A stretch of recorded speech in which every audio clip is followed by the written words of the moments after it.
अंधेरी रात, सुनसान सड़क और दो दोस्तों की हंसी मजाक से भरी एक ट्रिप। लेकिन उन्हें नहीं पता था कि ये सफर उनकी जिंदगी का सबसे खौफनाक अनुभव बनने वाला था। क्या होता है जब रास्ते में सफेद साड़ी पहने एक रहस्यमयी औरत अचानक उनकी गाड़ी के सामने आ जाती है और जब वे बचकर निकलने की कोशिश करते हैं तो कुछ ऐसा घटता है जो उनकी रूह तक को हिला देता है। ये सिर्फ एक कहानी नहीं बल्कि एक डरावनी सच्चाई है जिसे सुनने के बाद आप रात में अकेले सफर करने से पहले 2 बार सोचेंगे। तो हेलो दोस्तों, आज फिर हम आ चुके हैं एक और नई दिलचस्प और डरावनी कहानी के साथ। तो चलिए बढ़ते हैं अपनी कहानी की ओर। उससे पहले आपसे एक रिक्वेस्ट है, अगर आप इस चैनल पर नए हैं तो प्लीज चैनल को सब्सक्राइब करें। तो बिना कोई देर किए शुरू करते हैं। राहुल और अमित 2 बचपन के दोस्त एक लंबी छुट्टी पर जाने के लिए बहुत एक्साइटेड थे। उन्होंने कई दिनों पहले से ही अपनी ट्रिप प्लान कर रखी थी। उनकी मंजिल एक खूबसूरत हिल स्टेशन थी और वो चाहते थे कि सफर जितना मजेदार हो उतना ही रोमांचक भी। शाम को करीब 7 बजे दोनों ने अपनी कार निकाली और सफर शुरू कर दिया। सड़क अच्छी थी लेकिन जैसे जैसे वे आगे बढ़ते गए आबादी कम होती गई और रास्ता सुनसान होता गया। धीरे धीरे रात गहराने लगी और ठंडी हवा उनके सफर को थोड़ा डरावना बनाने लगी। राहुल गाड़ी चला रहा था और अमित म्यूजिक प्ले कर रहा था। अचानक म्यूजिक बंद हो गया। क्या हुआ? राहुल ने पूछा। पता नहीं, शायद नेटवर्क नहीं है, अमित ने कहा और फिर से गाने चलाने की कोशिश की लेकिन फोन काम नहीं कर रहा था। राहुल ने मजाक में कहा, शायद ये कोई भूतिया जगह है। अमित हंसते हुए बोला, चल हट, इतना मत सोच, बस गाड़ी चला। लेकिन अगले ही पल जो हुआ उसने उनकी हंसी को दहशत में बदल दिया। रात के करीब 11 बजे थे। वो एक घने जंगल से होकर गुजर रहे थे। सड़क के दोनों ओर ऊंचे ऊंचे पेड़ खड़े थे और चारों तरफ एक अजीब सी शांति थी। अचानक गाड़ी की हेडलाइट्स के आगे एक औरत दिखाई दी। वो सफेद साड़ी में थी और बिल्कुल स्थिर खड़ी थी। ये यहाँ इतनी रात को क्या कर रही है? अमित ने धीरे से कहा। राहुल ने गाड़ी की स्पीड कम कर दी ताकि देख सके कि कहीं उसे मदद की जरूरत तो नहीं। लेकिन जैसे ही वो नजदीक पहुंचे वो औरत एकदम से भागते हुए सड़क पार कर गई, जैसे हवा में तैर रही हो। राहुल ने अचानक ब्रेक मारा और गाड़ी झटके से रुक गई। ये क्या था? राहुल ने कांपती आवाज में कहा। अमित का चेहरा पीला पड़ चुका था। यार, मुझे यहाँ से जल्दी निकलना है। राहुल ने फिर से गाड़ी चलाई लेकिन अचानक कार की स्पीड अपने आप कम होने लगी।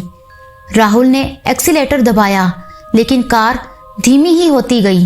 गाड़ी रुक क्यों रही है? अमित ने घबराकर पूछा। मुझे नहीं पता, पर मुझे कुछ ठीक नहीं लग रहा। तभी पीछे से ठक ठक की आवाज आई, जैसे किसी ने कार की डिक्की पर जोर से हाथ मारा हो। राहुल ने तुरंत रियर व्यू मिरर में देखा और उसकी सांसें थम गई। वही औरत अब उनकी कार के पीछे दौड़ रही थी, लेकिन वो आम इंसानों की तरह नहीं दौड़ रही थी बल्कि हवा में तैरती हुई तेजी से आगे बढ़ रही थी। उसकी आंखें सुर्ख लाल थीं और चेहरा अजीब सा विकृत हो चुका था। राहुल, जल्दी कर, वो हमारे पीछे है, अमित ने चिल्लाकर कहा। राहुल ने पूरी ताकत से एक्सीलेटर दबाया और गाड़ी तेजी से आगे बढ़ाने लगा। कुछ देर बाद वो औरत अचानक गायब हो गई। दोनों ने राहत की सांस ली और पास के एक मंदिर के पास गाड़ी रोक दी। मंदिर के पास पहुंचकर दोनों ने राहत की सांस ली, लेकिन तभी अमित को अचानक बाथरूम जाने की जरूरत महसूस हुई। यार, मुझे जाना है। नहीं, मत जा, मुझे लगता है कुछ गड़बड़ है, राहुल ने चेतावनी दी। बस 2 मिनट में आता हूँ, कहकर अमित चला गया। राहुल कार में बैठकर बेसब्री से उसका इंतजार करने लगा। तभी उसे दूर से अमित आता हुआ दिखा, लेकिन उसके पीछे एक काली परछाई थी। राहुल का दिल जोर जोर से धड़कने लगा। जल्दी आ अंदर, राहुल ने चिल्लाकर कहा। अमित तेजी से कार में बैठ गया, लेकिन उसके बैठते ही अजीब चीजें होने लगी। उसकी आंखें लाल हो गई। वो बुदबुदाने लगा, हम कहीं नहीं जा रहे, हम यहीं रहेंगे। राहुल समझ गया कि कुछ बहुत गलत हो रहा है। उसने गाड़ी को पूरी स्पीड में भगाया जहाँ पर वो थे उससे थोड़ी ही दूर मेहंदीपुर बालाजी का मंदिर था। वो मंदिर की ओर चल दिया, लेकिन जैसे ही वो मंदिर के करीब पहुंचे, अमित जोर जोर से चिल्लाने लगा, नहीं, उधर मत जा। उसकी आवाज अब डरावनी हो चुकी थी, लेकिन राहुल ने ध्यान नहीं दिया और मंदिर के गेट पर गाड़ी रोक दी। अचानक अमित का शरीर झटके खाने लगा और उसकी आंखों से खून निकलने लगा। राहुल ने पुजारियों को आवाज दी। पुजारियों ने तुरंत स्थिति समझी और मंत्र पढ़कर अमित पर गंगाजल छिड़का। अचानक अमित के शरीर से एक जोरदार चीख निकली और वो जमीन पर गिर पड़ा। उसी पल सफेद साड़ी वाली औरत मंदिर के बाहर दिखी, लेकिन जैसे ही उसने मंदिर में घुसने की कोशिश की, एक जोरदार धमाका हुआ और वो औरत काले धुएं में बदल गई। राहुल और अमित दोनों अब कांप रहे थे। पुजारी ने उन्हें रात भर वहीं रुकने की सलाह दी।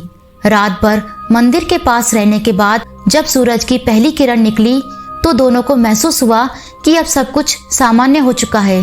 लेकिन रात के उस खौफनाक अनुभव ने उनकी जिंदगी को हमेशा के लिए बदल कर रख दिया। जब वे घर लौटे तो उन्होंने कसम खाई कि अब कभी रात को सुनसान रास्तों पर नहीं निकलेंगे। दोस्तों की ये ट्रिप कभी न भूलने वाली ट्रिप बन गई, लेकिन उस डरावनी याद के साथ उन्होंने एक सीख भी सीख ली। रात के सन्नाटे में कुछ रास्ते वैसे ही खाली नहीं होते, वहाँ कोई और भी मौजूद होता है। और कभी कभी अगर आप सही वक्त पर सही फैसला न ले तो वो साया आपको हमेशा के लिए अपने साथ ले जा सकता है। तो अगली बार जब आप देर रात किसी सुनसान सड़क पर सफर कर रहे हो तो ध्यान रखें, आप अकेले नहीं हैं। कुछ रास्ते सिर्फ दिन में ही तय करने चाहिए, वरना ऐसा भी हो सकता है रात के अंधेरे में कोई और आपका इंतजार कर रहा हो। तो फ्रेंड्स, ये थी आज की स्टोरी। आपको वीडियो कैसी लगी कमेंट कर जरूर बताएं। अगर आपको वीडियो अच्छी लगी हो तो प्लीज वीडियो को लाइक करें, कमेंट करें और शेयर करें। और हाँ, सब्सक्राइब करना ना भूलें। ऐसी ही और डरावनी कहानियां देखने के लिए हमारे चैनल से जुड़े रहें। Thanks for watching.